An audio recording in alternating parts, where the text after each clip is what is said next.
just think there are lots of grandparents out there in this country, like me, I have 6 grandchildren, that what we all care about and what we love more than anything are those children. And I want to, you know, live smart and see through this, but I don't want the whole country to be sacrificed. Let's get back to work. Let's get back to living. Let's be smart about it. And those of us who are 70 plus, we'll take care of ourselves, but don't sacrifice the country. Don't do that. Don't ruin this great American you're basically dream. saying that this disease could take your life, but that's not the scariest thing to you. There's something that would be worse than dying.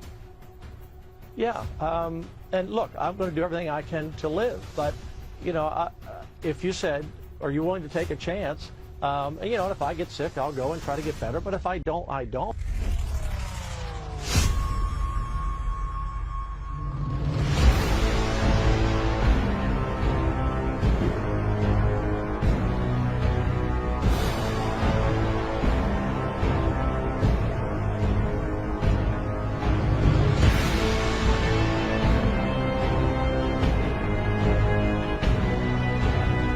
America will again and soon be open for business, very soon, a lot sooner than 3 or 4 months that somebody was suggesting.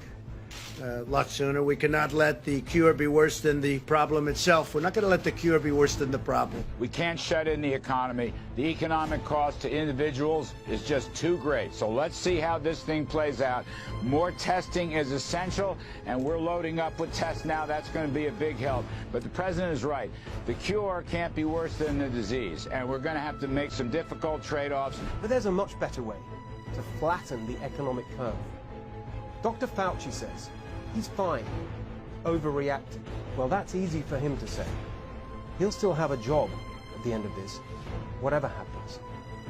Our ruling class and their TV mouthpieces whipping up fear over this virus, they can afford an indefinite shutdown. Working Americans can't. They'll be crushed by it. You know that famous phrase, the cure is worse than the disease? That is exactly the territory we are hurtling towards. You think it's just the coronavirus that kills people? This total economic shutdown will kill people.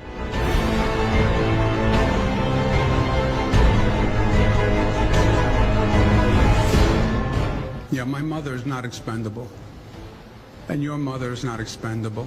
And we're not going to accept a premise that human life is disposable. And we're not going to put a dollar figure on human life. The first order of business is save lives, period, whatever it costs.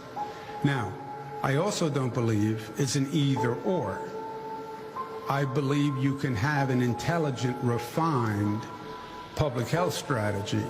You can do both, but not in a clumsy, ham-handed way. Right? Well, we'll just sacrifice old people. They're old people anyway. And the old get left behind. What is this, some modern Darwinian theory of natural selection? You can't keep up, so the band is going to leave you behind. We're going to move on.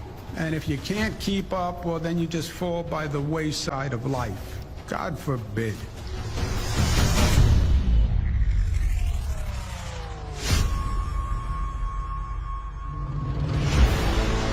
No option to just let everyone go back out and go back to normal if a pandemic rages across the country and infects 50% of the population and kills a percentage point at the low end of those infected and also melts down all the hospitals.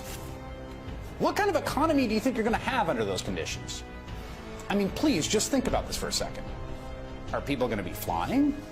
Are they going to be going to Disney World? Are they going to be going to restaurants and bars? Are you going to be able to run a business if 2/3 of your staff get sick and the virus comes roaring through your workplace and mounting horror stories come out of hospitals every day? And maybe it goes through the places of where people maintain the grid or the water treatment system. As the Prime Minister of the United Kingdom orders a countrywide lockdown for the next 3 weeks, after resisting the idea, the President of the United States appears to be just considering the opposite. Okay, enough of that. let's take our chances with the virus.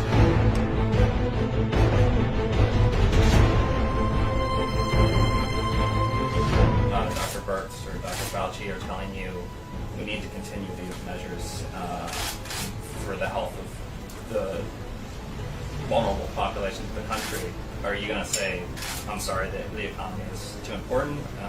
Well, you'll see what happens. I understand the question very well. It's a great question, but we can do two things at one time. The number of jobs, almost 160 million. So we can't turn that off and think it's going to be wonderful. There'll be tremendous repercussions. There will be a tremendous death from that. Death. You know, you're talking about death. Probably more death from that than anything that we're talking about with respect to the virus.